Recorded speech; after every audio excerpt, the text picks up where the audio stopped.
Moi, je vais vous dire quelque chose. J'étais il y a 2 ans à peu près, avant que les hostilités commencent en Syrie. Je me trouvais en Angleterre par hasard pour d'autres choses, pas du tout de la Syrie. J'ai rencontré des responsables anglais.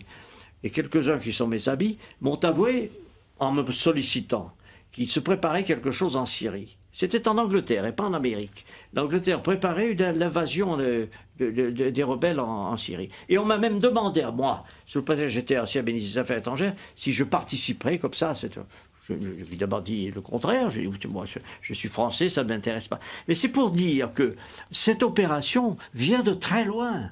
Elle a été préparée, conçue, organisée. Dans quel but Excusez-moi, dans quel but? L'idée de le renverser Bachar, c'était quoi le but? La finalité? Mais dans le but très simple, de destituer le gouvernement syrien, parce que dans la région, il est important de savoir que ce régime syrien a des propos anti-israéliens. Et que par conséquent, tout ce qui bouge dans la région autour, moi j'ai la confidence du Premier ministre israélien qui remonte très longtemps, qui m'avait dit on essaiera de s'entendre avec le Premier ministre, avec les États autour. Et ceux qui ne s'entendront pas, on les abattra. C'est une politique, c'est une conception de l'histoire. Pourquoi pas, après tout? Mais il faut le savoir.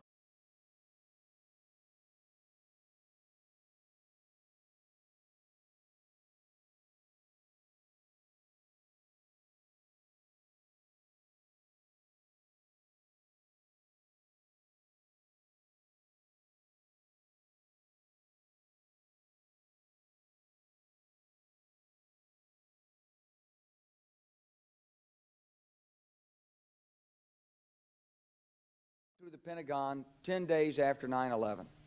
I couldn't stay away from Mother Army. I went back there to see Don Rumsfeld. I'd worked for him as a White House fellow in the 1970s. All this is in the book. And I said, am I doing okay on CNN? He said, yeah, fine. He said, I'm thinking about it. He says, I read your book. And he said, this is a book that talks about the Kosovo campaign. And he said, I just want to tell you, he said, nobody's going to tell us where or when we can bomb. Nobody.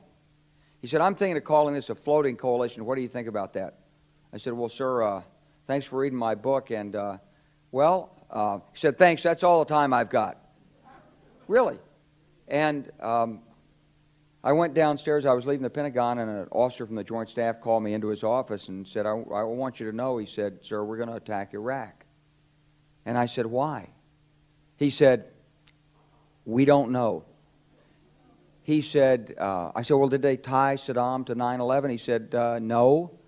He said, but I guess they don't know what to do about terrorism, and so they think, but they can attack states, and they want to look strong, and so I guess they think if they take down a state, it will intimidate the terrorists. And, you know, it's like that old saying, he said, if the only tool you have is a hammer, then every problem has to be a nail. Well, I walked out of there pretty upset, and then we attacked Afghanistan. I was pretty happy about that. We should have. And then I came back to the Pentagon about 6 weeks later. I saw the same officer. I said, why haven't we attacked Iraq? We still going to attack Iraq? He said, oh, sir. He says, it's worse than that. He said, he pulled up a piece of paper off his desk. He said, I just got this memo from the Secretary of Defense's office. It says we're going to attack and destroy the governments in 7 countries in 5 years. We're going to start with Iraq, and then we're going to move to Syria, Lebanon, Libya, Somalia, Sudan, and Iran. I said, 7 countries in 5 years. I said, is that a classified memo? He said, yes, sir. I said, well, don't show it to me. He was about to show it to me. He said, because I want to talk about it. And I sat on this information for a long time, for about 6 or 8 months. I was so stunned by this, I couldn't begin to talk about it.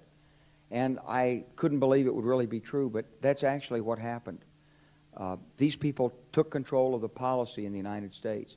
And I realized then, it came back to me, a 1991 meeting I had with Paul Wolfowitz. You know, in 2001, he was Deputy Secretary of Defense, but in 1991, he was the Undersecretary of Defense for Policy. It's the number 3 position in the Pentagon. And I had gone to see him when I was a 1-star general. I was commanding the National Training Center. I had met him one time. He said, if you ever get to Washington, come look me up. They always say that. Well, I was there in Washington. It was a Friday afternoon. I'd visited Colin Powell. He'd given me 5 minutes of his precious time and sent me on my way, and I was bored in the Pentagon, and I thought, I'll just go, who can I see? I think I'll see Wolfowitz. So I called, and up there. He was available. Scooter Libby came to the door. I met Scooter for the first time, and he brought me in. And I said to Paul, I said, and this is 1991, I said, Mr. Secretary, you must be pretty happy with the performance of the troops in Desert Storm. And he said, well, yeah, he said, but not really. He said, because the truth is we should have gotten rid of Saddam Hussein, and we didn't. And this was just after the Shia uprising in March of '91, which we had provoked, and then we kept our troops on the sidelines and didn't intervene. And he said, but one thing we did learn, he said, we learned that we can use our military in the region, in the Middle East, and the Soviets won't stop us. He said, and we've got about 5 or 10 years to clean up those old Soviet client regimes, Syria, Iran, Iraq, before the next great superpower comes on to challenge us. And it was like, you know, I'm coming out of the Mojave Desert. I've been training troops. I haven't been thinking geostrategy for some time. And suddenly a guy just sort of shoves this nugget at you. Well, you remember it. It was a pretty stunning thing. You mean the purpose of the military is to start wars and change governments? It's not to sort of deter conflict? We're going to invade countries? And, you know, my mind was spinning. And I put that aside. It was like a nugget that you hold on to. This country was taken over by a group of people with a policy coup. Wolfowitz and Cheney and Rumsfeld, and you could name a half-dozen other collaborators from the Project for a New American Century. They wanted us to destabilize the Middle East, turn it upside down, make it under our control. It went back to those comments in 1991. Now, did anybody ever tell you that? Was there a national dialogue on this? Did senators and congressmen stand up and denounce this plan? Was there a full-fledged American debate on it? Absolutely not. And there still isn't. And that's why we're failing in Iraq. Because Iran and Syria know about the plan. All you have to do is read the Weekly Standard and listen to Bill Kristol, and he blabbermouths it all over the world. Richard Pearl the same way. They could hardly wait to finish Iraq so they could move into Syria. It was like a laydown. Oh, our legions are going to go in there. This wasn't what the American people voted George Bush into office. Well, they didn't actually vote him into office, but it wasn't what many of the people who...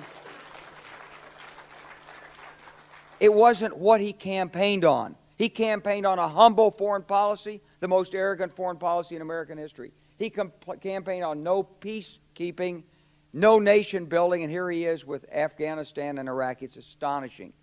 So the root of the problem is not how many troops are in Iraq. Please believe me. Don't be mad, if you're a Democrat, at your Democratic congressman because they can't reduce the troops and frustrate the president. That's not the issue. And if you're a Republican, don't be mad at the Democrats because they're fussing with the troops. Whether you're a Democrat or a Republican, if you're an American, you ought to be concerned about the strategy of the United States in this region. What is our aim? What is our purpose? Why are we there? Why are Americans dying in this region? That is the issue. We don't have a peer in terms of a state that's going to attack us, invade us. You know, the closest we have obviously is Russia with its nuclear arsenal, but generally speaking, they can't project the way we can around the world. China can't either. We spend more on our military than the next 10 countries combined.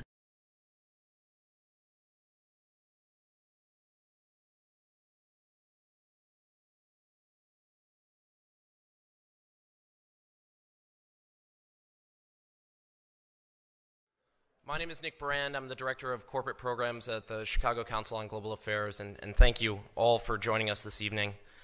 I'd like to take this opportunity to welcome George Friedman to the Chicago Council. I believe it's his first time here, so thank you so much for being with us. The United States has a fundamental interest. It controls all the oceans of the world. No power has ever done that. Because of that, we get to invade people and they don't get to invade us. It's a very nice thing. Maintaining control of the sea and control of space is the foundation of our power. The best way to defeat an enemy fleet is to not let it be built. The way the British managed to make certain that no European power could build a fleet was to make sure the Europeans were at each other's throats. The policy that I would recommend is the one that Ronald Reagan adopted toward Iran and Iraq. He funded both sides so they would fight each other and not fight us. This was cynical. It was certainly not moral. It worked. And this is the point. The United States cannot occupy Eurasia. The moment the first boot sets the ground, the demographic differential is we are totally outnumbered. We can defeat an army. We cannot occupy Iraq. The idea that 130,000 men would occupy a country of 25 million, well, the ratio in New York of cops to citizens was greater than we had deployed in Iraq. So we don't have the ability to go across, but we do have the ability to first support various contending powers so they concentrate in themselves with political support, some economic support, military support, advisors, and in extremis do what we did in Japan, in Vietnam, in Iraq, and in Afghanistan, spoiling attacks. The spoiling attack is not intended to defeat the enemy. It's intended to throw him off balance. What we did in each of these wars, in Afghanistan, for example, is we threw Al-Qaeda off balance. The problem we have, since we're young and stupid, is that having thrown them off balance, instead of saying, okay, job well done, let's go home, we said, well, that was easy. Why don't we build a democracy here? This was the moment of dementia that came in. The answer, therefore, is the United States cannot constantly be intervening throughout Eurasia. It must be selectively intervening and very rarely. That is the extreme moment. We cannot, as the first step, send American troops. And when we send American troops, we have to clearly understand what the mission is, limit it to that, and not develop all sorts of psychotic fantasies. So hopefully we've learned that this time. It takes a while for kids to learn lessons. But I think you're absolutely right. We cannot, as an empire, do that. Britain didn't occupy India. It took various Indian states and turned them against each other and provided some British officers for an Indian army. The Romans did not send vast armies out there. It placed kings like, various kings it created under the emperor, and those kings were responsible for maintaining the peace. Pontius Pilate was an example. So empires that are directly governed by the empire, like the Nazi Empire, fail. No one has that much power. You have to have a level of cleverness. However, our problem is not yet that. It is actually admitting that we have an empire. So we haven't even gotten to that point where we don't think we can kind of go home and it'll be over and done. And so we're not even ready for chapter 3 of the book.